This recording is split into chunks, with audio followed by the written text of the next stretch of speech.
దావీదు సొలొమోనుకి సరిగ్గా గైడ్ చేయకుండా తన రాజును చేశాడు. గైడ్ చేయకుండా ఈ లోకాన్ని విడిచిపెట్టి వెళ్ళిపోయాడు. సొలొమోను తన యొక్క రాజ్యాన్ని తనని భ్రష్టత్వంలోనికి నడిపించాడు. వారు చేసిన పనులు ఏంటంట? దేవుని దూతను ఎగతాళి చేశారంట, ఆయన వాక్యమును తృణీకరించారంట. మూడవది, ఆయన ప్రవక్తలను హింసించుచు రాగా. ఈ రోజుల్లో జరిగేది ఏంటండి? ఈ లోకంలో అనేక మంది మన స్నేహితులు అని పిలువబడిన వారు ఉంటారు, కానీ నిజమైన స్నేహితులు చాలా కొద్ది మంది ఉంటారు. చాలా మంది ఈ రోజుల్లో షుగర్ కోటెడ్ వర్డ్స్ ని వాడుతూ ఉంటారు. ఇతరులను ఇంప్రెస్ చేయడానికి మనసులో వారంటే ఇష్టం లేనప్పటికీ కూడా పైకి మాత్రం ఇష్టం ఉన్నట్టుగా ప్రవర్తిస్తూ ఉంటారు, కానీ వెనకాల వెళ్ళి వారి నుంచి తిట్టుకుంటూ ఉంటారు. వారికంటే కూడా యథార్థంగా మొహం మీద ఉన్నట్టుగా మాట్లాడే వాళ్ళు చాలా బెటర్. ఈ రోజున మన జీవితంలో మనం ఊహించుకున్న డ్రీమ్ హౌస్లో మనం ఉండలేకపోవచ్చు. మనం ఊహించుకున్న డ్రీమ్ జాబ్లో మనం ఇంకా లేమేమో. మనం ఊహించుకున్న ఇంకా ఆ గొప్ప కెరియర్ని మనం ఇంకా బిల్డ్ చేసుకోలేదేమో. కానీ we should always believe the process. We should always believe in God. ప్రభువా, నన్ను ఇక్కడ ఉంచావంటే ఏదో గొప్ప టెస్టిమనీ కోసం నన్ను ఇక్కడ సిద్ధపరుస్తున్నావు, నేను నమ్ముతున్నాను. హల్లెలూయా. ఈరోజు మన మెసేజ్ టైటిల్ ఏంటంటే, God is gonna make every bearer into a builder. Hallelujah.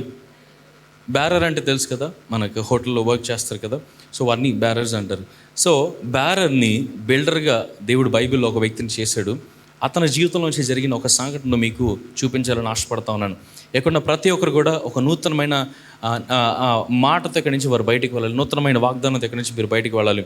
So before I talk about this person, నేను ఒక్కసారి కొంచెం ఓల్డ్ టెస్ట్మెంట్లో ఉన్న కొంచెం హిస్టరీలోకి వెళ్ళాలని ఆశపడతా ఉన్నాను. సో ఇశ్రాయేలులకు దేవుడు ఒక రాజును కావాలని నియమించి సౌలును దేవుడు రాజుగా చేసి ఉన్నాడు. అయితే కొంతకాలానికి సౌలు దేవునికి వ్యతిరేకంగా పాపం చేసినప్పుడు దేవుడు ఆ సింహాసనాన్ని సౌలు దగ్గర నుంచి తీసేసుకొని దావీదును అభిషేకించి, ఇదిగో నా చిత్తానుసారుడైన మనుషుని నేను కనుగొన్నాను, కాబట్టి ఇతనికి నేను ఈ సింహాసనాన్ని ఇస్తాను అని చెప్పి దేవుడు దావీదును ఎంచుకొని దావీదుకు ఆ యొక్క సింహాసనం మీద కూర్చోబెట్టాడు. అయితే దావీదు కూడా ఒకానొక పాయింట్లో దేవుణ్ణి ఫెయిల్ చేశాడు. దేవుడు ఎప్పటికీ కూడా ఈ వ్యక్తి పాపం చేయుడు, ఎప్పటికీ కూడా ఈ వ్యక్తి నాకు వ్యతిరేకంగా బ్రతకడు అని అనుకున్నప్పటికీ కూడా దావీదు ఒక పాపం చేసినప్పుడు దేవుడు డిసప్పాయింట్ అయ్యాడు. కానీ దావీదు చేసిన ఒక రైట్ థింగ్ ఏంటంటే, దేవుని దగ్గరికి వచ్చి పశ్చాత్తాపడి తన పాపమును ఒప్పుకున్నాడు. సౌలు యొక్క ప్రార్థనకి దావీదు యొక్క ప్రార్థనకి చాలా వ్యత్యాసం ఉంది. దావీదు కనుక ఆ విధంగా ప్రార్థన చేయకపోయి ఉంటే కనుక దావీదు నుంచి కూడా ఆ సింహాసనం లాక్కోబడి ఉండేది. కానీ సౌలు పాపం చేసినప్పుడు దేవుని దగ్గరికి వచ్చి ప్రార్థన చేశాడు, దావీదు పాపం చేసినప్పుడు దేవుని దగ్గరికి వచ్చి ప్రార్థన చేశాడు. కానీ రెండు ప్రార్థనలకి గొప్ప వ్యత్యాసం ఉంది.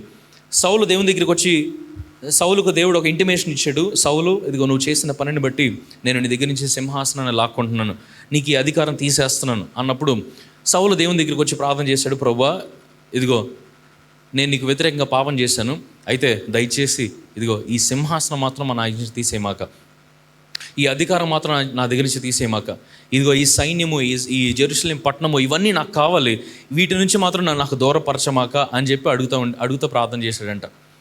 దావీదు కూడా పాపం చేసినప్పుడు దావీదే దేవుని దగ్గరికి వెళ్ళి తన తప్పును రియలైజ్ అయ్యి తను ప్రార్థన చేయడం ప్రారంభించాడు. ఏమని చేశాడంటే, దేవుడు అడిగాడు, 3 రకాలుగా నేను నీకు 3 ఆప్షన్లు ఇస్తున్నా, ఎలా శిక్షింపబడతావో నీ చేతుల్లోనే పెడుతున్నాను. దావీదు అన్నాడు, అయ్యా మనుషుల చేతుల్లో నన్ను పెట్టడం కంటే నీ చేతుల్లో శిక్షింపబడటమే నాకు నయము. సో దావీదు అన్నాడు, ఇదిగో అయ్యా నా దగ్గర నుంచి సింహాసనాన్ని తీసేస్తావా తీసేయి, ఈ అధికారాన్ని తీసేస్తావా తీసేయి, నన్ను అనారోగ్యంతో మొత్తుతావా మొత్తు, ఏదైనా చేయి నా జీవితంలో, కానీ నీ నుంచి మాత్రం నాకు ఎడబాటు రాకూడదు. సౌలు ఏమని ప్రార్థన చేశాడు, నాకు ఇవన్నీ కావాలి అని అన్నాడు. ఏం జరిగినా సరే ఇదన్నీ నాకు ఉంచు. దావీదు అన్నాడు, ఇవన్నీ పోయినా పర్లా, నాకు నీతో మాత్రం ఫ్రెండ్షిప్ కావాలి. హల్లెలూయా. ఈరోజు మన ప్రార్థన ఎలా ఉండాలంటే దావీదు ప్రార్థనలాగా ఉండాలి. అయ్యా నేను ఇంటర్వ్యూలో ఫెయిల్ అయ్యానా పర్లేదు, నేను నిన్ను కోల్పోలేదుగా. ప్రతి ప్రార్థన ఎలా ఉండాలంటే, lord I have nothing to lose in this world except you. నువ్వు తప్ప నాకు విలువైనది ఈ లోకంలో ఏదీ లేదయ్యా, నిన్ను మాత్రం నేను ఎట్టి పరిస్థితుల్లో కోల్పోవడానికి సిద్ధంగా లేను అని ప్రార్థన చేయండి. దేవుడు నువ్వు వద్దన్నా కానీ నిన్ను దీవిస్తూనే ఉంటాడు. హల్లెలూయా. అలా కాకుండా, ప్రభువా నాకు ఇవాళ ఆదివారం నాకు నీ సన్నిధికి వెళ్ళడానికి టైం లేదు, కానీ నాకు మాత్రం ఇది కావాలి అది కావాలని దేవుని తప్ప అన్నీ కోరుకునే వారంగా మనం ఉంటే కనుక ఏది పొందుకోలేని వారంగా ఎండపోతాం. సో దేవుడు సౌలును ఎంచుకున్నాడు, సౌలు పాపం చేశాడు, దేవుడు తీసాడు. దావీదుని ఎంచుకున్నాడు, దావీదు పాపం చేశాడు, కానీ దేవుడు యాక్సెప్ట్ చేశాడు. ఎందుకంటే దావీదు దేవుని దగ్గరికి వచ్చి రిపెంట్ అయ్యాడు, పశ్చాత్తాపడ్డాడు కనుక దేవుడు దావీదుని యాక్సెప్ట్ చేశాడు. కానీ ఒకటి మాత్రము దేవుడు నిషేధించాడంటే, నా ఆలయాన్ని నీ చేత నేను కట్టించుకోను, నీ కుమారుడైన సొలొమోను ద్వారా నేను కట్టించుకుంటాను.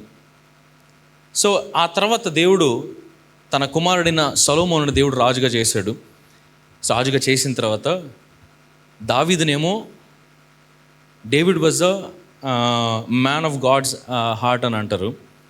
కానీ సొలొమోను మాత్రము దేవుని చిత్తానుసారిగా కాకుండా తన ఓన్ చిత్తానుసారిగా తను బ్రతకడం ప్రారంభించాడు. ఎప్పుడైతే సొలొమోను ఆ విధంగా జీవించడం ప్రారంభించాడో దేవునికి కొంత అన్కంఫర్ట్ క్రియేట్ అవ్వడం ప్రారంభమైంది. సొలొమోనుకు దేవునికి కూడా దూరం పెరగడం ప్రారంభమైంది. ఒకటి కాదు, రెండు కాదు, దాదాపు 1000 మంది భార్యలను తను కలిగి ఉండి తను రాజ్యాన్ని ఏలుతూ ఉన్నాడు. కొంతకాలం తర్వాత తన వృద్ధుడైన తర్వాత తన భార్యల యొక్క మాటలు విని అనేక మంది అన్య దేవతలకు సొలొమోను ప్రార్థించడం ప్రారంభించాడు. అక్కడ మనకి బైబిల్లో మొదటి రాజులు గ్రంథము 11వ అధ్యాయం 4వ వచనంలో ఒక మాట ఉంటుంది. సొలొమోను వృద్ధుడైనప్పుడు అతని భార్యలు అతని హృదయమును ఇతర దేవతల తట్టు తిప్పగా అతడు తండ్రి అయిన దావీదు హృదయము వలె అతని హృదయము దేవుడని యెహోవా ఎడల యథార్థముగా కాకపోయాను అని ఉంటుంది. తన తండ్రి అయిన దావీదు యొక్క హృదయంలాగా తన హృదయం లేకపోయాను అని మనకు కనిపిస్తుంది. అంటే దావీదు యొక్క హృదయం ఏమో దేవుని మీద ఉంది ఎప్పుడు, సొలొమోను యొక్క హృదయం మాత్రము రాజ్యాల వైపు, తన యొక్క పాపం వైపు, తన యొక్క ఆశల వైపు తిరిగినప్పుడు ఆ యొక్క విషయాన్ని బైబిల్లో మెన్షన్ చేసినట్టు మనం గమనిస్తాం. ఈ రోజున దావీదు సొలొమోను వారి లైఫ్ని మనం చూసినట్లయితే దావీదు చనిపోయి ఆ ఆఖరి క్షణాల్లో దావీదును అలా బెడ్ రిడన్ అయినప్పుడు కుమారుడు వెళ్ళి కూర్చుంటాడు కదా, అలా కూర్చున్నప్పుడు దావీదు ఆఖరిగా కొన్ని మాటలు చెప్పడానికి ప్రయత్నం చేస్తాడు సొలొమోనుకి. అలా చెప్పడానికి ప్రయత్నం చేసినప్పుడు ఆ ఆఖరి క్షణంలో కూడా దావీదు సొలొమోనుకు చెప్పవలసిన మాటలు ఏంటంటే, నాన్న ఇదిగో ఎప్పుడు దేవుని మీద ఆనుకున్నానా, ఎక్కడో గొర్రెలు కాపరిగా ఉన్న నన్ను తీసుకొచ్చి దేవుడు ఇక్కడ నిలబెట్టాడు. నీకు ఇచ్చిన ఈ జ్ఞానం కానీ, నీకు ఇచ్చిన ఈ అధికారం కానీ, నీకు ఇచ్చిన సమస్తం కూడా ఇది దేవుడు మనకు పెట్టిన భిక్షే, అంతకుమించి మరేది లేదు అని దావీదు చెప్పాలి. కానీ సొలొమోనుకు దావీదు ఆ విధంగా చెప్పకుండా దేవుని గురించిన ప్రస్తావన మానేసి, ఇదిగో ఈ యొక్క బార్డర్స్ ఉన్నాయి చూసారా, ఈ జాగ్రత్త కాపాడుకో, ఇక్కడ పలానా ఆర్మీని ఇక్కడ ఉంచు, ఇదిగో పలానా ఏనుగు బలాన్ని ఇక్కడ ఉంచు, ఇదిగో పలానా రాజ్యం కూడా మనకు ప్రాబ్లం ఉంటుంది కాకపోతే ఆడి దగ్గర జాగ్రత్తగా ఉండు అని చెప్పి అన్నీ కూడా రాజ్యం గురించే చెప్పడం ప్రారంభించాడంట. అలా చెప్పేటప్పటికి సొలొమోను యొక్క మైండ్లో కూడా దేవుని కంటే కూడా ప్రాధాన్యత ఎక్కువగా రాజ్యానికే వెళ్ళిపోతూ ఉంది. సో అలాగా జరుగుతున్న కాలంలో ఒక్కసారి దేవునికి సొలొమోను అంటే ఇష్టం పోయింది. ఓకే, దావీదుని క్షమించాను, సొలొమోన్ను క్షమిద్దామా వద్దా అని అనుకుంటూ ఉన్నప్పుడు ఈ మొదటి రాజుల గ్రంథం 11వ అధ్యాయంలో ఒక మాట రాయబడి ఉంటుంది. ఇంగ్లీష్లో చదువుతాను. So the Lord said to Solomon, since this is your attitude and you have not kept my covenant and my decrees which I commanded you, I will mostly certainly tear the kingdom away from you and give it to one of your subordinates. నేను నీతో చేసిన నిబంధనను కట్టడను నీవు ఆచరింపకపోవుట నేను కనుగొనుచున్నాను గనక ఈ రాజ్యము నీకుండకుండా నిశ్చయముగా తీసివేసి నీ దాసునికిచ్చెదను. నీ తర్వాత నీ కొడుకులు ఈ యొక్క రాజ్యాన్ని అనుభవించరు, ఈ రాజ్యాన్ని నేను చీల్చివేస్తాను, తర్వాత తరములకు నీ కింద ఉన్న పని వారికి నేను దాన్ని అప్పగిస్తాను అని చెప్పి దేవుడు చెప్పినట్లు మనం గమనిస్తాం. సొలొమోను కుమారుడైన రెహబాము ఆ యొక్క రాజ్యంలో కొంత భాగాన్ని ఏలినట్లు మనం చూస్తాం. ఎప్పుడైతే సొలొమోను టైం అయిపోయిందో, ఇందాక హెవెన్ జాయ్ చెప్పిన రీతిగా ప్రతి ఒక్క సంఘము కూడా వారి సేవకుని ఒక గొప్ప మాదిరిగా తీసుకుంటారు, ఒక సేవకుని ఒక గొప్ప ఇన్స్పిరేషన్గా తీసుకుంటారు. ఏదైనా చేయాలంటే కనుక మా పాస్టర్ గారు చేస్తున్నారా, ఇది చేద్దాం, లేకపోతే ఇది చేయొద్దు అని తీసుకుంటూ ఉంటారు. ఎప్పుడైతే సొలొమోను అనేక రీతులుగా దేవుని యొక్క మార్గం నుంచి తప్పిపోయాడో, అక్కడ ఉన్న ఇశ్రాయేలీయులు అందరూ కూడా ఆయన్ని మాదిరిగా తీసుకుని అనేక మంది వారు తప్పిపోవడం ప్రారంభించారు. సో ఎప్పుడైతే సొలొమోను కాలం దాటిందో, ఆ తర్వాత వెంటనే ఈ యొక్క 12 గోత్రాలు కూడా 2గా చీలడం ప్రారంభమయ్యాయి. 10 గోత్రాలు ఒకవైపు వెళ్ళాయి, నార్దర్న్ జెరూసలేం వైపు వెళ్ళాయి. 2 గోత్రాలు సదరన్ వైపు వచ్చాయి, బెన్యామీను అలాగే యూదా గోత్రమును రెహబాము పరిపాలించడం ప్రారంభించాడు. సో ఎప్పుడైతే ఒక తండ్రి తన కుమారుడికి సరైన లీడర్షిప్లో నడిపించలేకపోయాడో, ఆ ఎఫెక్ట్ అనేది మొత్తం రాజ్యం మీద అంతా కూడా పడినట్లు మనం చూస్తాం. ఈరోజు నా తండ్రి అంటే నేను గొప్పగా చెప్పుకుంటానని కాదు, కానీ నా తండ్రి ఎప్పుడు కూడా ఒక మాట అనేవాళ్ళు ఏంటంటే, అరే నేను ఎప్పుడైనా సరే ఈ లోకంలోంచి దేవుడు నన్ను పిలిస్తే, ఆ పిలిచే సమయానికి నేను చనిపోతాను కదా, చనిపోయినప్పుడు నా బాడీలో ఎలా అయితే ఎనర్జీ అంతా జీరో అయిపోతుందో, నా బాడీలో ఉన్న సెల్స్ అన్నీ ఎలా అయితే జీరో అయిపోతాయో, అట్లాగా నా బ్యాంక్ అకౌంట్లో ఉన్న డబ్బులన్నీ కూడా జీరో అయిపోవాలి. అంటే పరలోకం యొక్క ద్వారం దగ్గర నేను నిలబడినప్పుడు, నేను నీకు ఇచ్చిన ధనాన్ని నువ్వు నమ్మకంగా ఖర్చు పెట్టావా అంటే, ప్రతి రూపాయి నమ్మకంగా ఖర్చు పెట్టాను అయ్యా అని నేను నా దేవునితో చెప్పాలి అని అనేవాళ్ళు. సో అలా అంటున్నప్పుడు నేను అనుకునేవాడిని, ఓకే ఏదో చెప్తా ఉంటారులే, ఆయనకి దేవుని మీద ఉన్న ప్రేమను బట్టి, ఆ ప్యాషన్ని బట్టి ఏదో చెప్తా ఉంటారులే అని అనుకున్నాను. కానీ నిజంగా నా తండ్రి ఈ లోకాన్ని విడిచి వెళ్ళే సమయానికి కరెక్ట్గా లాక్డౌన్ అయిన తర్వాత ఆయన విడిచి వెళ్ళారు. నిజంగా ఆయన విడిచి వెళ్ళిన తర్వాత ఈ లాక్డౌన్లో జరిగిన కొన్ని సోషల్ యాక్టివిటీస్ని బట్టో, లేదంటే కొంతమంది పాస్టర్స్కి సహాయం చేసే దాన్ని బట్టో, లేదంటే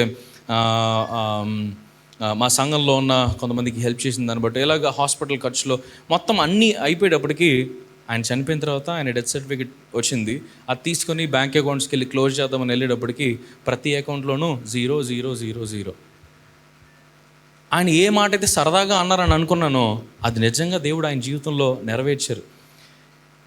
ఆయన నాతో ఈ మాట చెప్తున్నప్పుడు, ఏంటంటే మరి నాకేది మిగిల్చరా అని అంటే, ఆయన అనేవాళ్ళు, లేదురా నేను నీకు ఏ ఆస్తి ఇవ్వను ఈ లోకంలో, నేను నీకు ఇచ్చే ఒకే ఒక ఆస్తి క్రీస్తు.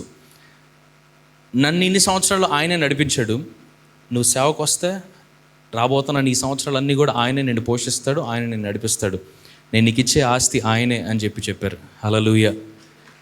సో చాలా వరకు ఇందాక సేవకుల గురించి కూడా మాట్లాడేటప్పుడు, బ్రదర్ ఎర్నెస్ట్ గారి గురించి మాట్లాడేటప్పుడు, అంత గొప్ప యూనివర్సిటీ నుంచి వారు గ్రాడ్యుయేట్ అయ్యి బయటకు వచ్చారు.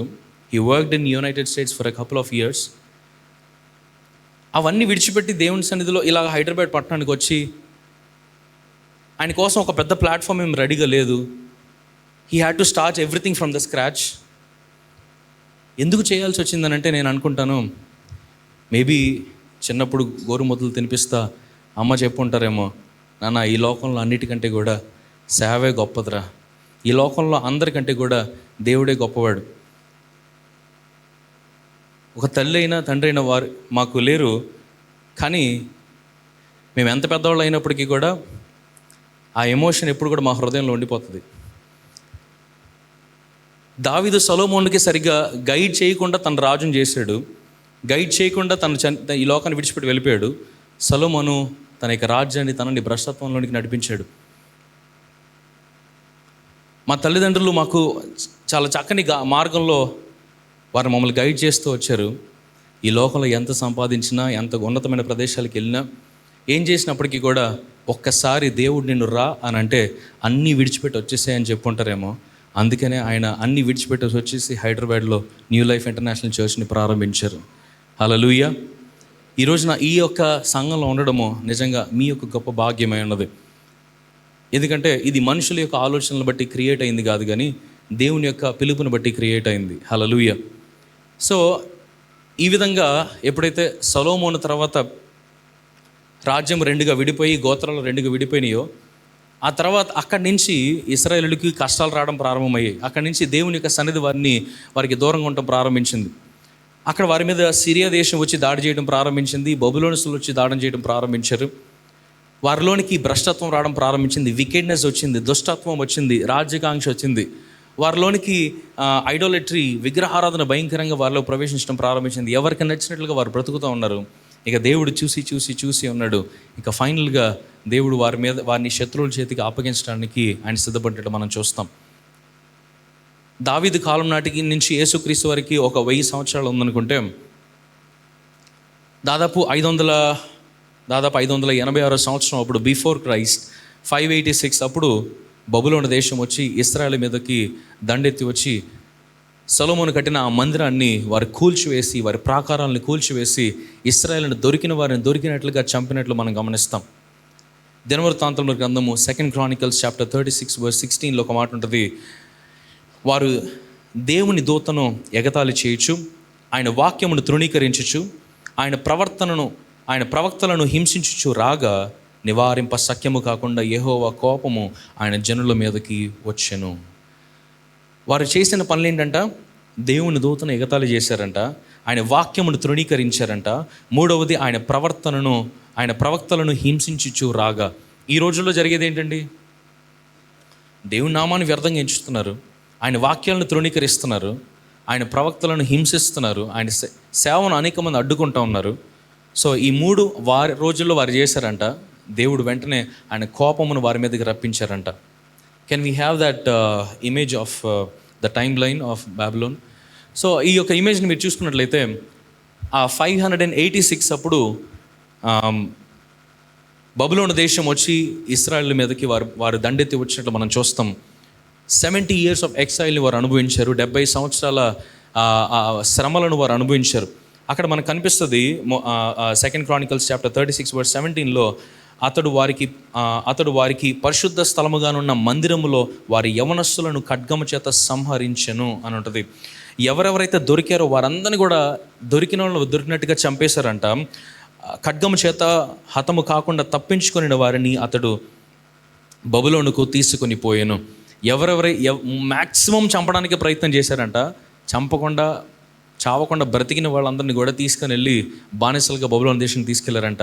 సో 586 నుంచి 516 వరకు 70 సంవత్సరాలు ఇశ్రాయేలీయులు వెళ్ళి బబులోనులో వారు చెరగా ఆ యొక్క బానిసలుగా ఆ బానిసత్వాన్ని వారు అనుభవిస్తున్నట్లు మనం గమనిస్తాం. అందులో ఆ 70 సంవత్సరాల్లోనే మనకి జెర్మియా గురించి రాయబడి ఉంటుంది. ఆ 70 సంవత్సరాల్లోనే మనకి దానియేలు గురించి రాయబడి ఉంటుంది. షడ్రకు మేషకు అబేద్నెగోల గురించి రాయబడి ఉంటుంది. 539వ సంవత్సరంలో ఫస్ట్ వేవ్ ఆఫ్ ఎగ్జైల్ తిరిగి మళ్ళీ వారు యెరూషలేముకి వచ్చినట్లు మనం గమనిస్తాం. వారు యెరూషలేముకి వచ్చిన తర్వాత వారు ఎంత దేవునికి విరుద్ధంగా పాపం చేశారో వారు రియలైజ్ అయ్యారంట. రియలైజ్ అయిన వెంటనే వారు చేసిన మొదటి పని ఏంటంటే, మనము దేవునికి ఆలయాన్ని కట్టాలి.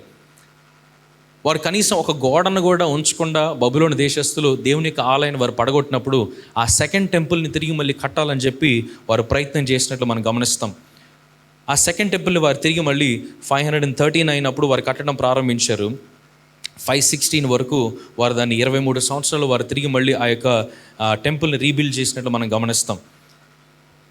తిరిగి మళ్ళీ ఆ మిగతా జనం ఎవరైతే బబులోన్లో ఉన్నారో వారందరూ కూడా 516వ సంవత్సరం ఇప్పుడు 516 BC తిరిగి మళ్ళీ యోధా పట్టణానికి వచ్చేసినట్లు మనం గమనిస్తాం. సో ఈ 70 years ముగిసిన తర్వాత వారందరూ తిరిగి మళ్ళీ వారి సొంత పట్టణానికి వారు వచ్చారు. వచ్చినప్పుడు వారు ఇప్పుడు మనం ఏం చేయాలి వారు చేసిన తప్పును వారు రియలైజ్ అయ్యారు. ఇప్పుడు దేవునికి వారు మందిరాన్ని కట్టి తిరిగి మళ్ళీ దేవుని వారు ఆరాధించడం ప్రారంభించారు. ఈ యొక్క 516 నుంచి 444 సంవత్సరం వరకు ఈ యొక్క గ్యాప్లో అనేక సార్లు ఏదో ఒక దేశం వచ్చి వారిని ఇబ్బంది పెడతా ఉండేవి. ఇటు అరబ్బులు కానీ, లేదంటే ఇటు సమరీ దేశం వారు కానీ, లేదంటే ఇంకొకళ్ళు ఎవరొకళ్ళు వచ్చి వారిని ఇబ్బంది పెడతా ఉండేవారు. సో అటువంటి పరిస్థితుల్లో ఇప్పుడు వారికి ఒక ధైర్యం కావాలి. వారు తిరిగి మళ్ళీ వారి సొంత మదర్లాండ్కి వారు వచ్చినప్పటికీ కూడా వారు ధైర్యంగా బతకలేకపోతారు. ఎందుకంటే వారు తిన్న దెబ్బ అలాంటిది, బబులోని దేశస్తులు వారికి చూపించిన నరకం అలాంటిది. కాబట్టి ఎప్పుడు ఎవరు వచ్చి అటాక్ చేస్తారా అనే బిక్కుమనే స్థితిలో వణుకుతూ వారు బ్రతుకున్న టైంలో దేవుడు ఒక బ్యారర్ని పట్టుకున్నాడంట. ఆ బ్యారర్ పేరే నెహెమ్యా. హల్లెలూయా. నెహెమ్యా యొక్క జీవితాన్ని మనం చూస్తే ఈ రోజున నెహెమ్యా యొక్క జీవితంలోంచి ఒక 4 విషయాలు మనం నేర్చుకుందాం. నేను క్లుప్తంగా చెప్పి నేను ముగిస్తాను. నెహెమ్యా గురించి మనం తీసుకున్నట్లయితే కనుక అప్పటి వరకు అనేక మంది తిరిగి మళ్ళీ యెరూషలేం పట్టణానికి వచ్చేసారు. కానీ ఏ ఒక్కరికి కూడా ఆ యొక్క యెరూషలేంకి ఒక ప్రొటెక్షన్ వాల్ అనేది ఒకటి ఉండాలి, ఒక ప్రాకారం అనేది ఒకటి ఉండాలి అనే ఆలోచన ఎవరికి కూడా లేదు. కానీ నెహెమ్యా అక్కడ ఉండనప్పటికీ కూడా ఎక్కడో పర్షియా దేశం యొక్క రాజ్యంలో తను ఉన్నప్పటికీ కూడా నా పితరుల సమాధులు ఉన్న పట్టణంలో ఎటువంటి సెక్యూరిటీ లేదు, కాబట్టి అక్కడ ఒక ప్రాకారాన్ని నిర్మించాలి అని చెప్పి తన ఆశపడటం మనం గమనిస్తాం. సో ఒక పట్టణానికి ప్రాకారం అనేది చాలా అవసరం, ఒక రాజ్యానికి ప్రాకారం అనేది చాలా అవసరం. మీరు ఎప్పుడైనా రాజస్థాన్ వెళ్తే కనుక జైపూర్, జోధ్పూర్ ఇటువంటి ప్రదేశానికి మీరు వెళ్తే సిటీ ప్యాలెస్ అని ఉంటుంది, లేదంటే జైపూర్ ప్యాలెస్ అని ఉంటుంది. ఆ యొక్క ప్యాలెస్లు మీరు ఒకసారి టూరిస్ట్ చూస్తే వారందరూ ఆ యొక్క ప్యాలెస్లకి అన్నిటికంటే కూడా బలమైన ప్రొటెక్షన్ ఏంటంటే కనుక ఆ యొక్క రాజ్యం చుట్టూ ఉండే ఆ ప్రాకారం. సో ఆ ప్రాకారం లేనప్పుడు ఎవరు పడితే వాళ్ళు లోపలికి వచ్చేవాళ్ళు, గజ్జిదంగులు వచ్చేవాళ్ళు, హంతకులు వచ్చేవాళ్ళు, వ్యభిచారులు వచ్చేవాళ్ళు, వచ్చి అనేక రీతులుగా వీళ్ళని ఇబ్బంది పెడతా ఉండేవాళ్ళు. సో ఒక రకంగా డార్క్ పీరియడ్లో ఉన్న టైంలో నెహెమ్యా వారికి ఒక లైట్ని ఇచ్చే వ్యక్తిగా అక్కడ నిలబడ్డాడు. ఈ రోజున దేవుడు మనల్ని ఈ సంఘంలో ఉంచాడంటే కేవలం మనం ఏదో వచ్చి వెళ్ళిపోయే వరంగా కాదు, కానీ దేవుడు ఎలా అయితే మనకు వెలుగై ఉన్నాడో అలాగే మనం ఈ లోకానికి వెలుగుగా ఉండాలని ఆయన ఆశపడుతున్నాడు. మీరు పనిచేసే ప్రదేశంలో చీకటితో కొట్టబడుతున్న వారికి మీరు వెలుగునివ్వాలని దేవుడు ఆశపడుతున్నాడు. ఇక్కడ వెలిగింపబడుతున్న ఈ వెలుగు, ఈ మంట లోకంలోకి వెళ్ళి అనేక మందిని వెలిగించాలని దేవుడు ఆశపడుతున్నాడు. కేవలం మనంతా మనము వచ్చామా, బయటికి వెళ్ళిన వెంటనే గాలి కారిపోయామా అన్నట్టు కాకుండా మనం ఎక్కడ వెళ్తే అక్కడ మనం వెలుగుగా నిలబడాలనేది దేవుని యొక్క ఆశ అన్నది. కాబట్టి అయితే అలా ఎలా ఉండాలి, నెహెమ్యాలాగా ఎలా ఉండాలి అని చెప్పి మనం ఒకసారి వాక్యంలోనికి మనం వెళ్ళి చూడొచ్చు. ఈ రోజున ఈ లోకంలో అనేక మంది మన స్నేహితులు అని పిలువబడిన వారు ఉంటారు, కానీ నిజమైన స్నేహితులు చాలా కొద్ది మంది ఉంటారు. రీసెంట్గా నేను ఒక ఇంటర్వ్యూ చూశాను. ఆ ఇంటర్వ్యూలో ఒక అమ్మాయి చెప్తూ ఏమందంటే, వాళ్ళ సార్ స్కూల్లో ఉన్నప్పుడు లేదా కాలేజ్లో ఉన్నప్పుడు వాళ్ళ కాలేజ్లో ఉన్న సార్ ఒక ఆయన ఆమె దగ్గరికి వచ్చి అడిగారంట, అమ్మ నువ్వు ఎప్పుడు చూసినా కానీ ఎక్కువగా గాయ్ ఫ్రెండ్స్తో తిరుగుతూ ఉంటావు కదా, సో నీకు వాళ్ళు నిజంగా జెన్యూన్ ఫ్రెండ్సేనా అంటే, అవును సార్ వాళ్ళు నిజంగా జెన్యూన్ ఫ్రెండ్సే, వాళ్ళందరూ కూడా నన్ను ఎంతగానో ప్రేమిస్తారు, నన్ను చాలా ప్రొటెక్ట్ చేస్తారు, చాలాసార్లు ఇంటికి వెళ్తున్నప్పుడు వారు వచ్చి డ్రాప్ చేస్తారు, చాలా ప్రేమిస్తారు అందంట. అన్నప్పుడు ఆ సార్ అన్నారు, ఐ యూ ష్యూర్ అంటే, yeah sir I'm very sure. సరే నాన్న ఒకసారి నీకు ఒకటి చూపిస్తాను రా అని చెప్పి ఆ కాలేజ్లో ఉన్న మెన్స్ వాష్రూమ్ దగ్గరికి ఆమెను తీసుకెళ్ళి ఒకసారి అందరు బయట ఉండని చెప్పి ఆ మొక్కదాన్ని లోపల తీసుకెళ్లారు. ఆ మెన్స్ వాష్రూమ్లో తీసుకెళ్ళిన తర్వాత అక్కడ ఉన్న గోడల మీద అనేక రకాలైన అశ్లీలమైన డ్రాయింగ్స్ అక్కడ రాయబడి ఉన్నాయి. అనేక రకాలైన న్యూడిటీ ఫొటోస్ అన్నీ కూడా అక్కడ డ్రా చేయబడి, ఆ ఆటల్లో రకరకాల అమ్మాయిల పేర్లు దాని మీద రాయబడి ఉండి, ఈ అమ్మాయి పేరు కూడా చాలా ప్లేసుల్లో రాయబడి ఉందంట. చూసినప్పుడు ఆ అమ్మాయి ఇదేంటి నా యొక్క బొమ్మ లాంటిది వేసి నా పేరు రాశారు అని చెప్పి కొంచెం డిసప్పాయింటెడ్గా ఉన్నప్పుడు వెంటనే ఆ సార్ వెంటనే ఆమెతో చెప్పారంట, నిజంగా నీకున్న స్నేహితులు యథార్థవంతులైతే, నిజంగా మంచోళ్ళు అయితే కనుక వాళ్ళు అనేక సార్లు ఇక్కడికి వచ్చి ఉంటారు కదా, దీన్ని చూసి కూడా వాళ్ళు కామ్గా ఏమి దీనికి రియాక్ట్ అవ్వకుండా వాళ్ళు నీతో ఉంటున్నారంటే వాళ్ళు నిజమైన స్నేహితులు కానే కాదని చెప్పారంట. ఈరోజు మన జీవితంలో ఎంతోమంది మనం సహవాసం చేసి వారితో కలిసి మనం నడుస్తూ ఉంటాం, కానీ వారిలో ఎంతమంది నిజంగా మనం పడిపోయినప్పుడు మనల్ని లేపేవారుగా ఉంటారు, మనం కృంగిన స్థితిలో ఉంటే మనల్ని ఓదార్చేవారుగా ఉంటారు, దేవునికి విరోధంగా మనం ప్రవర్తిస్తున్నప్పుడు, పాపంలో ఉన్నప్పుడు it's very easy to fall in sin. ఈ యొక్క సమాజంలో ఇప్పుడున్న మీరున్న ఈ పట్టణంలో పాపంలో పడడం చాలా అంటే చాలా ఈజీ. కానీ మీరు ఎప్పుడైనా అలాగా కాలు జారినప్పుడు, పాపంలో పడినప్పుడు తిరిగి మిమ్మల్ని పట్టుకొని లేవనెత్తి దేవుని సన్నిధిలో తీసుకొచ్చే ఒక మంచి స్నేహితురాలు మీకుందా, ఒక మంచి స్నేహితుడు మీకున్నాడా, మనం ఇప్పుడు గమనించుకోవాలి. సో నెహెమ్యాను దేవుడు ఎంచుకోవడానికి గల ఒక 4 కారణాలు మీకు చెప్పాలని ఆశపడుతున్నాం. First thing is Nehemiah was a man of character. Nehemiah was a man of character. మనందరి జీవితంలో కూడా దేవుడు మనల్ని గమనించేది ఏంటంటే మన సాక్ష్యం, దాన్నే మరొక భాషలో మన క్యారెక్టర్ అని అనుకుంటున్నాం. మనం బ్రతికినంత జీవితంలో ఈమె క్యారెక్టర్ గొప్పది అని చెప్పేదానికి క్రిస్టియన్ లాంగ్వేజ్లో ఈమె టెస్టిమనీ మంచిది అని చెప్తారు. అంటే మనం నమ్మకంగా బ్రతికాము, దేవునికి ఎక్కడ కూడా మనము అవమానం తీసుకురాకుండా బ్రతికాము అని మనము గర్వంగా మనం చెప్పుకోగలము కదా. ఈ రోజున నెహెమ్యా యొక్క జీవితము మనం చూసుకున్నట్లయితే అతని యొక్క క్యారెక్టర్ చాలా గొప్పగా ఉన్నట్లు మనం గమనిస్తాం. నెహెమ్యా 1:11 మనం చూస్తే అక్కడ మనకి ఒక మాట రాయబడుతుంది, నేను రాజుకు గిన్నెను అందించువాడనై ఉంటిని. రాజుకు గిన్నెను అందించేవాడిని. చాలా సందర్భాల్లో మీరు ఏదైనా ఓల్డ్ మూవీస్ లాంటివి చూసినప్పుడు రాజుల సింహాసనం మీద కూర్చొని ఆ యొక్క గిన్నెని పట్టుకొని తను వైన్ తాగుతూ ఉంటాడు, ద్రాక్ష రసం తాగుతూ ఉంటాడు. అది అయిపోయిన వెంటనే రాజు పిలవడు, జస్ట్ గిన్నెని ఇలా చూపిస్తే చాలు, పరిగెత్తుకొని ఆ జగ్గుతో వచ్చి మళ్ళీ దాన్ని రీఫిల్ చేస్తూ ఉంటారు. సో అలాగా రాజుకు గిన్నెను అందించు వ్యక్తిని అనే మాటను ఇక్కడ నెహెమ్యా వాడినట్లు మనం గమనిస్తాం. ఒక రాజుకు గిన్నెను అందించాలంటే ఏమేం క్వాలిటీస్ కావాలి? మీరు అనుకోవచ్చు, ఒక బేరర్కి ఏం క్వాలిటీస్ కావాలండి? ఏం అక్కర్లేదు, జస్ట్ జగ్గు పట్టుకోవడం వస్తే చాలు. కాదు, ఎంత మాత్రం కాదు. రాజుకు గిన్నెను అందించే వ్యక్తిగా ఉండాలంటే first thing, he should be the person who loves the king. ఎప్పుడు కూడా రాజును ప్రేమించే వ్యక్తిగా ఉండాలి. ఎందుకంటే రాజు ఒక గ్లాసును ఎంతసేపట్లో తాగుతాడో తెలియదు. ఒక్కొక్కసారి 5 నిమిషాలు తాగొచ్చు, ఒక్కొక్కసారి అరగంట సేపు అలాగే పట్టుకొని ఉండొచ్చు. అంతసేపు ఆ వ్యక్తి కర్టన్ వెనకాల అలాగా నిలబడే ఉండాలి, ఆ జగ్గును పట్టుకొని. రాజును ప్రేమించే వ్యక్తిగా ఉండాలి. రెండోది, రాజుకు చాలా నమ్మకస్తుడిగా ఉండాలి. గిన్నెను అందించే వ్యక్తికి నమ్మకత్వం ఎందుకు అండి అని అనుకోవచ్చు. రాజు తన మంత్రులతో మాట్లాడే సీక్రెట్స్ రాణికి తెలియకపోవచ్చు, కానీ పక్కనే ఉన్న గిన్నెను అందించే వాడికి తెలుస్తుంది. ఇతర రాజులతో చేసే కొన్ని సీక్రెట్ మీటింగ్స్ ఏవైతే ఉన్నాయో ఇంకెవ్వరికి రాజ్యంలో తెలియకపోవచ్చు, కానీ పక్కనే ఉన్న పనివాడికి తెలుస్తుంది. కాబట్టి రాజుకి అత్యంత నమ్మకస్తుడే ఉండాలి. తను ఎప్పుడు హైజీనిక్గా పెట్టుకోవాలి. తన చేతులు కాళ్ళు ఎప్పుడు కూడా చాలా హైజీనిక్గా ఉంచుకోవాలి. ఎందుకంటే రాజుకు ఫుడ్ని సర్వ్ చేస్తాడు కాబట్టి తను ఎప్పుడు కూడా చాలా క్లీన్గా పెట్టుకోవాలి. అట్ ద సేమ్ టైం రాజు కోసం ప్రాణం ఇవ్వడానికి కూడా సిద్ధంగా ఉండాలి. ఎందుకంటే గిన్నెను అందించే వాడి యొక్క పని కేవలం వచ్చి రీఫిల్ చేయడమే కాదు. రాజు ఎప్పుడైతే భోజనం చేయాలనుకుంటున్నాడో ఆ భోజనం తన దగ్గరికి తీసుకెళ్లే ముందుగా ఈ గిన్నెను అందించేవాడు తింటాడంట. ఏదైనా విషం కలిపారా, ఏదైనా ఎవరైనా ఫుడ్ పాయిజన్ చేసి చంపాలనుకుంటున్నాడు రాజుని, కాబట్టి మొదటగా నేను తింటాను, నాకేం కాకపోతే అప్పుడు తీసుకెళ్ళి రాజుకి ఇస్తాను. రాజు కోసం చచ్చిపోవడానికి కూడా సిద్ధంగా ఉండాలంట. ఇప్పుడు చెప్పండి, Nehemiah is a man of క్యారెక్టరా కాదా?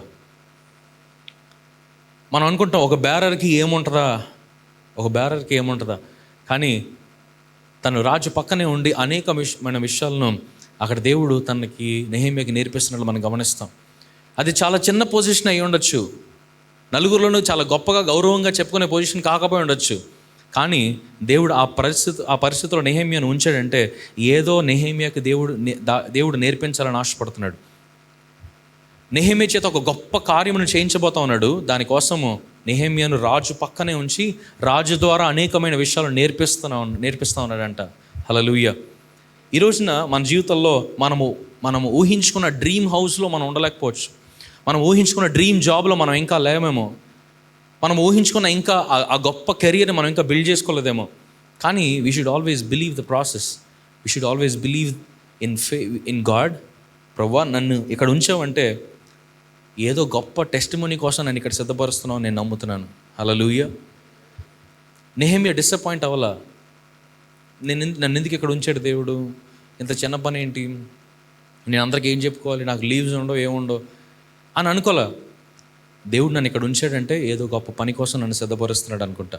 అప్పటికింకా యెరూషలేముకు ప్రాకారాన్ని నిర్మించాలనే ఆలోచన కూడా ఇంకా దేవుడు తనకు ఇవ్వలేదు. So he was just waiting there patiently, learning a lot of skills from the Persian king. ఆ పర్షియా రాజు దగ్గర ఎన్నో విషయాలు నేర్చుకుంటూ ఉన్నాడు, జ్ఞానాన్ని నేర్చుకుంటూ ఉన్నాడు. శత్రువులతో ఎలా మాట్లాడాలి, మంత్రులతో ఎలా మాట్లాడాలి, ఒక లీడర్షిప్ క్వాలిటీస్ని నెహెమ్యా ఆ రాజు పక్కన నిలబడి నేర్చుకోవడం ప్రారంభించాడు. ఈ రోజున బైబిల్లో గడిచిన ఈ 1000 సంవత్సరాల్లో ఎన్నో రాజ్యాలు ఉన్నాయి, ఎంతోమంది రాజులు మారారు, ఎంతోమంది రాజులకి ఎంతోమంది పనివాళ్ళు ఉన్నారు. కానీ ఏ పనివాడి యొక్క పేరుతోనూ ఒక పుస్తకమైన రాయబడి ఉందా? కానీ ఈ ఒక్క పనివాడి యొక్క పేరు మీద ఒక బైబిల్లో ఒక పుస్తకమే రాయబడి ఉంది, నెహెమ్యా గ్రంథం. Hallelujah. He is a man of character. దేవుడు తన క్యారెక్టర్ని మెచ్చాడు. అందుకే దేవుడు తన జీవితంలో దాన్ని ఒక లీడర్గా నిలబెట్టి తన ద్వారా ఒక పుస్తకాన్ని రాయించాడు. హల్లెలూయా. తన ఎంతో యథార్థమైన హృదయం కలిగిన వాడంట నెహెమ్యా. ఉన్నట్టుగా మాట్లాడేవాడంట. చాలామంది ఈ రోజుల్లో షుగర్ కోటెడ్ వర్డ్స్ని వాడుతూ ఉంటారు. ఇతరులను ఇంప్రెస్ చేయడానికి మనసులో వారంటే ఇష్టం లేనప్పటికీ కూడా పైకి మాత్రం ఇష్టం ఉన్నట్టుగా ప్రవర్తిస్తూ ఉంటారు, కానీ వెనకాల వెళ్ళి వారి నుంచి తిట్టుకుంటూ ఉంటారు. వారికంటే కూడా యథార్థంగా మొహం మీద ఉన్నట్టుగా మాట్లాడే వాళ్ళు చాలా చాలా బెటర్. మనం చాలాసార్లు ఈ లోకంలో జీవిస్తున్నప్పుడు అందరూ మనతో యథార్థంగా ఉంటే బాగుండని అనుకుంటాం కదా. మనం చాలాసార్లు ఇదిగో ఈ గవర్నమెంట్స్ స్కాములు జరుగుతున్నాయి అని చెప్పి మనం టీవీలో చూస్తున్నప్పుడు మనం అనుకుంటాం, ఇంతమంది లక్షల మంది ఇన్ని కోట్ల మంది యొక్క ట్యాక్స్ మనీని తీసుకుంటున్నారే, అందులో ఎంతవరకు యథార్థంగా వాడుతున్నారు. పలానా వాళ్ళకి రోడ్ కాంట్రాక్ట్ దొరికింది, పలానా వాళ్ళకి ఇంకోటి దొరికింది, పలానా వాళ్ళకి ఇంకోటి దొరికింది, వాళ్ళందరూ ఎంత యథార్థంగా వారి పనిని చేస్తున్నారు అని అనుకుంటూ ఉంటాం. ఈ గవర్నమెంట్ యథార్థంగా ఉండాలనుకుంటాం, మన చర్చ్ యథార్థంగా ఉండాలనుకుంటాం, మన కింద పని చేసేవాళ్ళు మన దగ్గర నమ్మకంగా జీవించాలనుకుంటాం, మనం లోన్లు కడుతున్న బ్యాంకులు మనకు యథార్థంగా ఉండాలనుకుంటాం, ఈ సొసైటీ యథార్థంగా ఉండాలనుకుంటాం, అందరూ కూడా మనకు యథార్థంగా బ్రతకాలనుకుంటాం, మన పట్ల యథార్థంగా ఉండాలనుకుంటాం. కానీ మనం మాత్రం యథార్థంగా ఉండం. అందరూ మన విషయంలో మాత్రం చాలా స్ట్రిక్ట్గా ఉండేలాగానే మనం చూస్తాం, ప్రతిదీ పాయింట్అవుట్ చేస్తాం, ప్రతి ఒక్కరి మిస్టేక్స్ని కౌంట్ చేస్తూ ఉంటాం. కానీ మనం మాత్రము దేనికి ఏ విషయంలో కూడా యథార్థతను చూపించాం. ఆత్మీయతలో యథార్థత లేదు, ట్రాఫిక్ రూల్స్లో యథార్థత లేదు, ట్యాక్స్ కట్టే విషయంలో యథార్థత లేదు. కానీ మనకు మాత్రం అన్నీ నమ్మకంగా కావాలి. మొన్న రీసెంట్గా ఒక ఇంటర్వ్యూ చూస్తూ ఉన్నాను. అందులో ఒక వ్యక్తి బైక్ మీద వస్తూ ఉంటే పక్కన ఇట్లా సెల్ ఫోన్ పెట్టుకొని డ్రైవింగ్ చేసుకుంటూ వచ్చేస్తున్నాడు. రోడ్డు మీద ఎవరో యూట్యూబ్ ఛానల్ వాళ్ళు ఆపి ఏదో క్వశ్చన్ అడిగారు. ఇదిగో ఇండియాని భారత్ అని మార్చాలనుకుంటున్నారు, దాని గురించి ఇది లాంగ్ బ్యాక్ జరిగిన టాపిక్ అనమాట. సో ఇండియాని భారత్గా మార్చాలని మరి ఒక ప్రపోజల్ పెట్టారు, దాని గురించి మీరు ఏమనుకుంటున్నారు అంటే ఆ వ్యక్తి మొత్తం ఎడాపెడా ఇచ్చేస్తా ఉన్నాడు. ఆ గవర్నమెంట్, ఈ గవర్నమెంట్, ఆ లా సిస్టమ్, ఈ లా సిస్టమ్, ఆ దేశం అంటాడు, ఈ దేశం అంటాడు, ఏదేదో చెప్తున్నాడు. అన్నీ చెప్పి ఇదిగో ఇది అసలు ఎంత మాత్రం కూడా ఈ సొసైటీ కరెక్ట్గా లేదు అని అంటున్నాడు. అన్నీ అనిన తర్వాత అప్పుడు ఆ మంది, సార్ మీరేమో ఫోన్ మాట్లాడుకుంటే రాంగ్ రూట్లో వచ్చేస్తున్నారు, మీరేమో మొత్తం దేశాన్నే బ్లేమ్ చేస్తున్నారు. ఇంకంతే మాటలేం లేవు, సైలెంట్గా వెళ్ళిపోయాడు.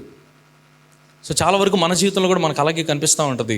అందరూ మనతో యథార్థంగా ఉండాలనుకుంటాం, మనం మాత్రం ఎవరి విషయంలో కూడా నమ్మకంగా ఉండడానికి ఎంత మాత్రం ఇష్టపడం. ఈరోజున చాలామంది స్నేహితులు మనకున్నారు, కానీ వారిలో ఎంతమందితో యథార్థంగా మీ యొక్క పర్సనల్స్ని వారితో షేర్ చేసుకోగలుగుతున్నారు?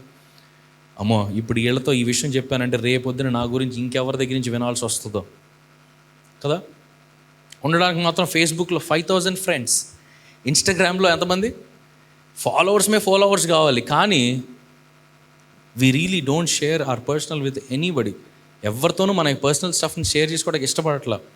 ఎందుకంటే ఎవరి దగ్గర ఏం మాట్లాడితే ఏమొస్తుందో మనకెందుకు. ఈ రోజున దేవుడు అంటున్నాడు, యథార్థత మన జీవితంలో మనకి సరైన మార్గాన్ని చూపిస్తుంది. సామెతల గ్రంథంలో ఒక మాట ఉంటుంది, యథార్థవంతుల యథార్థత వారికి త్రోవ చూపించును, ద్రోహుల మూర్ఖ స్వభావము వారిని పాడు చేయును. మనం ఎప్పుడైతే జెన్యూన్గా ఉంటామో, ఇంటిగ్రిటీతో మనం ఉంటామో, అదే మనకి సరైన మార్గాన్ని మనకు చూపిస్తుందని దేవుని యొక్క వాక్యం చెప్తా ఉంది. ఈ రోజున మనం గమనిస్తే ఇదిగో మనందరి యొక్క క్యారెక్టర్ని ఎవరు గమనించట్లేదని మనం అనుకుంటాం. దేవుడు ఎప్పుడు మన యొక్క క్యారెక్టర్ని గమనిస్తున్నాడు. మన జీవితంలో మనం వేస్తున్న ప్రతి అడుగుని దేవుడు గమనిస్తున్నాడు. మన యొక్క క్యారెక్టర్ని బట్టే మన నెక్స్ట్ అడుగు ఆధారపడి ఉంటుంది. నెహెమ్యా తనకి ఇవ్వబడిన పనులు తన నమ్మకంగా లేకపోయి ఉంటే గనక దేవుడు ఆ యొక్క ప్రాకారంను కట్టించే బాధ్యత దేవుడు నెహెమ్యా చేతిలో పెట్టుండేవాడు కాదు. Nehemiah was a man of character. తను అంత నమ్మకంగా ఉన్నాడు కనుకే దేవుడు తన జీవితంలో ఒక నూతనమైన మెట్లను తను నడిపించాడు. రెండవది, Nehemiah was a man of confession. ఎప్పుడు కూడా నెహెమ్యా దేవుని సన్నిధిలో మోకరించినప్పుడు తనకు కావాల్సింది అడిగే ముందుగా తను చేసిన ప్రతి పాపమును తను ఒప్పుకోవడం ప్రారంభించేవాడంట. మనకి నెహెమ్యా మొదటి అధ్యాయము 6వ వచనంలో ఒక మాట ఉంటుంది. తను ప్రార్థన చేస్తున్నాడు దేవుని సన్నిధిలో, ఇదిగో నేను చేయు ప్రార్థనను అంగీకరించము, నీకు విరోధముగా పాపము చేసిన ఇశ్రాయేలు కుమారుల దోషమును నేను ఒప్పుకొనుచున్నాను, నేనును నా తండ్రి ఇంటి వారును పాపము చేసి ఉన్నాం. నేనును నా తండ్రి ఇంటి వారు కూడా నీకు విరోధంగా పాపము చేశామయ్యా అని చెప్పి తన పాపమును ఒప్పుకుంటున్నట్లు మనం గమనిస్తాం. అక్కడ మనం చూస్తే నెహెమ్యా హ్యాస్ జీరో యాటిట్యూడ్. తనకి ఎట్లాంటి యాటిట్యూడ్ కూడా ఉన్నట్టు మనకు కనిపించలేదు. ఎవరైతే తమను తాము తగ్గించుకుంటారో వారు హెచ్చింపబడను. దేవుని సన్నిధిలో దేవుని ముందుకు వచ్చినప్పుడు మన అధికారము, మన ఉద్యోగము, మన జ్ఞానము ఏది మనకి పనికిరాకూడదు. అయ్యా ఇదంతా నీవిచ్చిందే ప్రభువా, ఇదంతా నీదేనయ్యా. ప్రతి తండ్రి కూడా తన కుమారులకు నేర్పించవలసిన విషయము ఇదిగో మనం అనుభవిస్తున్న ఈ ప్రతీది కూడా కేవలం దేవుడు మనకు అనుగ్రహించిందే, మనదంటూ ఏది లేదు. ఈ రోజున ఇక్కడ జాబ్ చేస్తున్న వారు మీలో చాలామంది ఉన్నారు. ఒక మాట చెప్పండి, మీకంటే క్వాలిఫైడ్ వారు ఈ లోకంలో లేరా? మీకంటే క్వాలిఫైడ్ వారు ఈ లోకంలో లేరా? కానీ దేవుడు మనకే ఎందుకు మనల్ని ప్రేమించి ఈ జాబ్ని ఇచ్చాడు? మనకంటే జ్ఞానులు లేరా? మనకంటే ఎలిజిబుల్ పీపుల్ లేరా? కానీ ఎందుకు దేవుడు మనల్నే ఎంచుకున్నాడు ఈ యొక్క పని కొరకు? ఇది కేవలం దేవుని కృప మాత్రమే. కాబట్టి దేవుని సన్నిధిలో మనం అతిశయపడవలసింది ఏదైనా ఉంటే అది కేవలం దేవుని బట్టి మనం అతిశయపడాలి. ఎప్పుడు దేవుని సన్నిధిలోకి వచ్చి మీ యొక్క హృదయంలో ఉన్న ఆలోచనలు ఆయన ముందు పెట్టే ముందు మొదటిగా మీ పాపమును ఒప్పుకొని దాన్ని విడిచిపెట్టే వారంగా ఉండాలి. మనకి మొదటి యోహాను 1వ అధ్యాయము 9వ వచనంలో ఒక మాట ఉంటుంది, మన పాపమును మనం ఒప్పుకొని ఎడల ఆయన నమ్మదగిన వాడును నీతిమంతుడు గనక ఆయన మన పాపమును క్షమించి సమస్త దుర్నీతి నుండి మనల్ని పవిత్రునిగా చేయును. మనల్ని పవిత్రునిగా చేయాలన్నా, మన యొక్క హృదయపు ఆలోచనలను స్థిరపరచాలన్నా మొదటిగా మనం ఆయన సన్నిధిలో యథార్థంగా మన ప్రతి పాపమును ఒప్పుకునే వారంగా మనం ఉండాలి. హల్లెలూయా. ఈ రోజున మొదటిది, Nehemiah was a man of character. We should always correct our character. మనల్ని మనం చూసుకునేటప్పుడు మన క్యారెక్టర్ సరిగా ఉందా లేదా మనం చూసుకోవాలి. రెండవది, మన పాపమును ఒప్పుకుంటున్నామా లేదా? ఇందాక మీతో చెప్పాను, దావీదు తన పాపమును ఒప్పుకున్నాడు కనుక దేవుడు తన యొక్క సింహాసనం నుంచి తనను తీసివేయకుండా తను కంటిన్యూ చేయడానికి దేవుడు కృప చూపించాడు. So we should always confess our sins. మన యొక్క తప్పును మనము, చాలామంది ఎదుటి వారి యొక్క తప్పులు వారికి కనపడతాయి తప్ప వారి యొక్క తప్పులు వారికి ఎంత మాత్రం కూడా కనపడవు. ఈ రోజుల్లో సిన్ని అపవాది ఎంత నార్మలైజ్ చేస్తాడంటే, having illegal relationships is very common, having multiple relationships is very common. ఈ రోజుల్లో టీనేజర్స్ ఏమో అత్యధికమైన పాన్ కన్జంప్షన్ వారు చేస్తూ ఉన్నారు. యంగ్ ఏజ్లో ఉన్న కాలేజ్ కిడ్స్ ఏమో వారు మల్టిపుల్ రిలేషన్షిప్స్లో వారు జీవిస్తూ ఉన్నారు. జాబ్స్ చేస్తున్నవారేమో లివ్ ఇన్ రిలేషన్షిప్స్లో బ్రతుకుతూ ఉన్నారు. ఏదైతే దేవుడు అన్నిటికంటే అసహించుకునే పాపం ఏదైతే ఉందో దాన్ని చాలా నార్మల్గా అపవాది మన యొక్క హృదయాల్లోనికి, మన యొక్క మనసుల్లోనికి ప్రవేశింపజేస్తూ ఉన్నాడు. ఈ రోజున రిలేషన్షిప్స్లో ఇదివరకు అట్లీస్ట్ ఒకటి బ్రేక్ అయిన తర్వాత ఇంకో దానికి వెళ్ళేవాళ్ళు. ఈ రోజున మల్టిపుల్ రిలేషన్షిప్స్లో ఒకేసారి ఉంటున్నారు. అదేదో బెంచ్ సిస్టమ్ అంట కొత్తగా వచ్చింది. అంటే ఒకరిని బెంచ్ మీద కూర్చోబెట్టి, ఆఫీస్లో ప్రాజెక్ట్ లేకపోతే బెంచ్ మీద కూర్చోబెడతారు. అట్లాగా బెంచ్ మీద ఉంచి నువ్వు హోల్డ్లో ఉండు, ఇది కట్ అయిన తర్వాత అప్పుడు నేను జాయిన్ చేసుకుంటాను. అందరూ అలాగే ఉన్నారు, మగపిల్లని ఆడపిల్లని అందరూ అలాగే ఉన్నారు. చాలా కామన్గా అదొక ఫ్యాషన్గా అపవాది ఇంట్రడ్యూస్ చేస్తూ ఉన్నాడు. ఈ రోజున ప్రార్థన మన జీవితంలో లేదా, పాపం అతి సులువుగా మన జీవితంలోనికి ప్రవేశిస్తుంది. ప్రతిరోజు ప్రతి ఒక్కరూ ప్రార్థన చేసే మీ ఇంట్లోంచి బయటికి వెళ్ళాలి. ఎందుకంటే మీ గుమ్మం బయట అపవాది ఎదురు చూస్తున్నాడు, ఎప్పుడు ఎవరిని మృంగుదునా అని ఎదురు చూస్తున్నాడంట. మీ కళ్ళతో పాపం చేయిస్తాడు, మీ నోటితో పాపం చేయిస్తాడు, మీ శరీరంతో పాపం చేయిస్తాడు, మీ తలంపులతో. ఎక్కడైతే మీరు ఎడదగ్గగా ప్రార్థన చేస్తారో మీ జీవితంలో దేవుడు పాపమును మీకు అంత దూరంగా ఉంచడానికి ప్రయత్నం చేస్తాడు. Nehemiah was a man of character. Nehemiah was a man of confession. తన హృదయంలో, ప్రభువా ఇదిగో నీ మందిరం కోసం నేను ఇలాగ, నీ పట్టణం కోసం నేను ఇలాగ చేయాలనుకుంటున్నాను ప్రభువా, అయితే దానికంటే ముందు నా పాపాన్ని ఒప్పుకోవాలనుకుంటున్నానని తన పాపాన్ని ఒప్పుకున్నాడు. మూడవది, Nehemiah was a man who is concerned. What is he concerned about? He is concerned about God's work. దేవుని పని అంటే చాలా ఆసక్తి చూపించేవాడు, చాలా శ్రద్ధ చూపించేవాడు. దేవుని మందిరంలో ఈ యొక్క చర్చ్ ఫెసిలిటీ ఎవరిది అని అంటే, మీరేమనాలంటే ఇది మా పాస్టర్ గారిది అని అనకూడదు, మాది అనాలి. ఇది మాది, దేవుడు మాకిచ్చినది. ఈ ప్రదేశంలో ప్రతిదీ కూడా చాలా నీట్ అండ్ టైడీగా ఉండడం నా బాధ్యత. ఇది నా పని కాదు, ఎవరెవరో చేస్తారు వాళ్ళ పని, ఆ డిపార్ట్మెంట్ పని, ఈ డిపార్ట్మెంట్ పని కాదు. నీకు ఎక్కడైనా if something is not right, అది చేయటం నీ బాధ్యత. We should always be concerned about the kingdom of God. దేవుని యొక్క రాజ్యం నిమిత్తము, దేవుని యొక్క పని నిమిత్తము, దేవుని యొక్క మందిర నిమిత్తము ప్రతి ఒక్కరు కూడా శ్రద్ధ కలిగి మనము ప్రవర్తించాలంట. నెహెమ్యా ఒక మాట, నెహెమ్యా 2వ అధ్యాయం 3వ వచనంలో ఒక మాట ఉంటుంది. అక్కడ ఆ రాజు నెహెమ్యాని గమనిస్తూ ఉన్నాడంట. పర్షియా దేశపు రాజు దగ్గర గిన్నెను అందించే వ్యక్తిగా ఉన్నాడు కదా. సో ఆ రాజు కొన్ని రోజులుగా గమనిస్తూ ఉన్నాడంట, నెహెమ్యా చాలా డల్గా ఉన్నాడంట, చాలా డల్గా ఉన్నాడు. ఎందుకు ఈ వ్యక్తి డల్గా ఉన్నాడు అర్థం కావట్లేదు. చాలా డల్గా ఉన్నాడు. నెహెమ్యాని చూసి, ఏమైంది నెహెమ్యా, ఎందుకు అలా ఉన్నావు?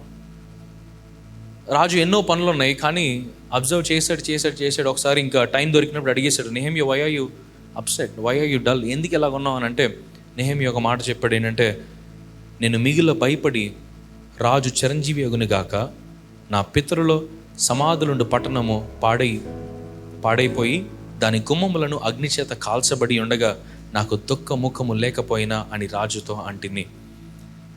ఒక పక్కన నా పితరులుండే ఆ పట్టణము పాడైపోయి అగ్నిచేత కాల్చబడి అదంతా కూడా శిథిలావస్థమైన స్థితిలో ఉండిపోతున్నప్పుడు, ఎవరు పడితే వాళ్ళు ఆ రాజ్యంలోకి వస్తున్నప్పుడు, దొంగలు చొరబడుతున్నప్పుడు, వ్యభిచారులు చొరబడుతున్నప్పుడు, దుండగులు వస్తున్నప్పుడు, ఇతర దేశం నుంచి అనేక మంది వచ్చి మా యొక్క దేశంలో వారు అధికారాన్ని చెలాయిస్తున్నప్పుడు నేను సంతోషంగా ఎలా ఉంటాను అని చెప్పి ఆ రాజుతో అన్నాడంట.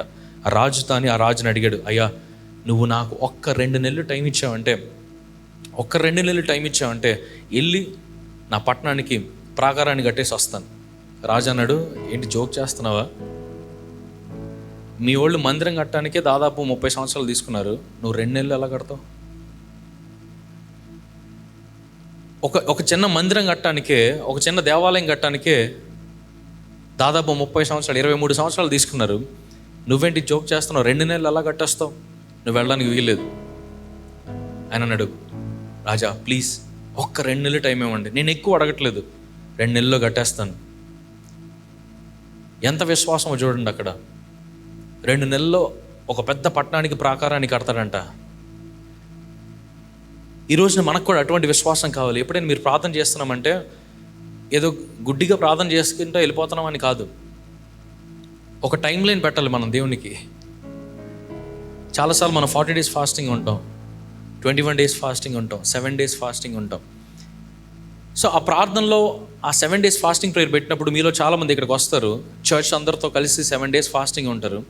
ఆ 7 daysలో మీరు ఏం ప్రార్థన చేస్తారంటే, ప్రభువా ఇదిగో ఈ 7 days నేను ఉపవాసం ఉంటున్నానయ్యా, ఈ 7 రోజుల్లో నాకున్న సమస్యను తీసివేయి, ఈ 21 రోజుల్లో నాకున్న ఈ పరిస్థితిని మార్చు. మీరు నమ్మరు, సంవత్సరం అంతా ఆ సమస్య పట్టి పీడిస్తూనే ఉంటుంది, కానీ ఆ 7 రోజుల ఉపవాస ప్రార్థనలో ఆ సమస్య పోతుంది. ఆ 21 రోజుల్లో ఆ సమస్య పోతుంది. ఎలా జరుగుతుందని అంటే, మనకంటూ ఒక టార్గెట్ పెట్టుకుంటున్నాం, మనకంటూ ఒక టైం లైన్ పెట్టుకుంటున్నాం. ఈ టైం లైన్లోపు దేవుడు నా జీవితంలో ఈ కార్యం చేయాలని చాలా బలంగా ప్రార్థన చేస్తున్నాం. సో నెహెమ్యా ఆ రాజుతో మాట్లాడే టైంలోనే రాజు అంటాడు, నీ ఇలాంటి నమ్మకం నాకు ఇంకొకటి దొరకడు, నువ్వు వెళ్ళిపోయావంటే ఎవడైనా నన్ను ఫుడ్లో పాయిజన్ పెట్టి చంపేస్తాడు, నాకు అసలే థ్రెట్ ఉంది, కాబట్టి నువ్వు వెళ్ళడానికి ఇల్లు ఇక్కడే ఉండాలి. అయ్యా నేను సంవత్సరం అడగట్లా, 6 నెలలు అడగట్లా, 3 నెలలు కూడా అడగను, 2 నెలల్లో పని అవ్వలేదా వెనక్కి వచ్చేస్తా. జాగ్రత్తగా వింటున్నారా? 2 నెలల్లో పని అవ్వలేదా నేను వెనక్కి వచ్చేస్తా.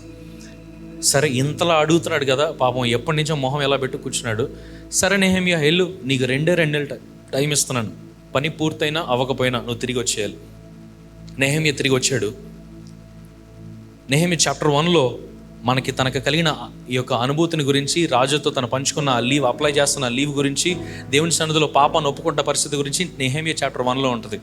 నెహెమ్యా చాప్టర్ 2లో తను యెరూషలేం పట్టణానికి వచ్చి కొంతమందిని గ్యాదర్ చేసుకొని ఆ కొంతమందిని తీసుకొని యెరూషలేం పట్టణం చుట్టూ సర్కిల్ చేస్తూ ఉన్నాడంట. అంటే ఆ గోడను ఎక్కడెక్కడ నిర్మించాలి, ఎంత డైమెన్షన్లో నిర్మించాలి, మనకి ఎలా అయితే అవుటర్ రింగ్ రోడ్ వేసినప్పుడు ఎలా అయితే వారు క్యాలిక్యులేట్ చేసుకొని వేస్తారో, అట్లాగా ఆ యొక్క ప్రాకారం నిర్మించేటప్పుడు వారు ఆ పట్టణం చుట్టూ ఆ ఫౌండేషన్స్ కోసము వారు ఆ యొక్క ప్లేసెస్ని చూసినట్లు చాప్టర్ 2లో ఉంటుంది.